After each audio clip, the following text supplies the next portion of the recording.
আসসালামু আলাইকুম রহমতুল্লাহ।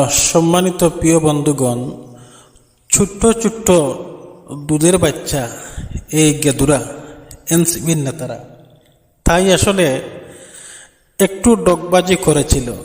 এখন তো মার খেতেই হবে অবশ্যই।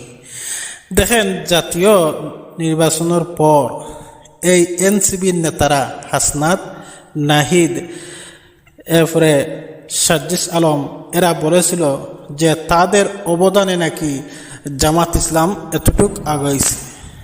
দেখেন আজ তাদের অবদান কোথায়? তারা জেবাই দিয়ে যাচ্ছে, মার খাচ্ছে। আসলে আরও খাবে, খাওয়ার কথা। কারণ অহংকার, তকব্বুরি, লোভ, লালসার কারণে মানুষ ধ্বংস হয়।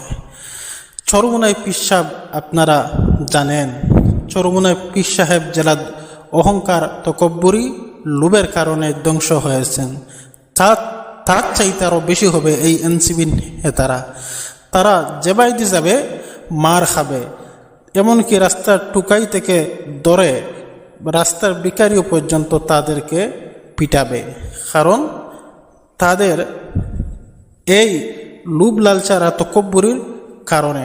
সম্মানিত প্রিয় বন্ধুগণ, দেখেন, অন্যায় প্রতিবাদ করা একটা জিনিস, আর ফেসিবাদ তাড়ানো, অন্যায়ের প্রতিবাদ করা একটা জিনিস, আর দল গঠন করা, এই লোভ লালচায় পড়ে দল গঠন করা আর একটা জিনিস।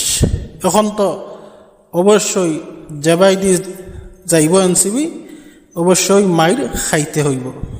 সম্মানিত প্রিয় বন্ধুগণ, আমাদের বাংলাদেশ জামাত ইসলাম আমির সাহেব দেখেন, রাত দিন 24টা ঘন্টা নিঃস্বার্থে দিন ইসলামের স্বার্থে তিনি ইসলামের জন্য কাজ করেই যাচ্ছেন। কিন্তু এরপরও দল সাজানো, গুছানো অনেক কষ্ট, এত সহজ নয়। এনসিবির নেতারা তো দুধের বাচ্চারা, ওরা মনে করেছে আমরা দল সাজাবো আর ক্ষমতায় গিয়ে চলে যাব। এত সহজ না। এখনও সময় আছে, আপনারা এখন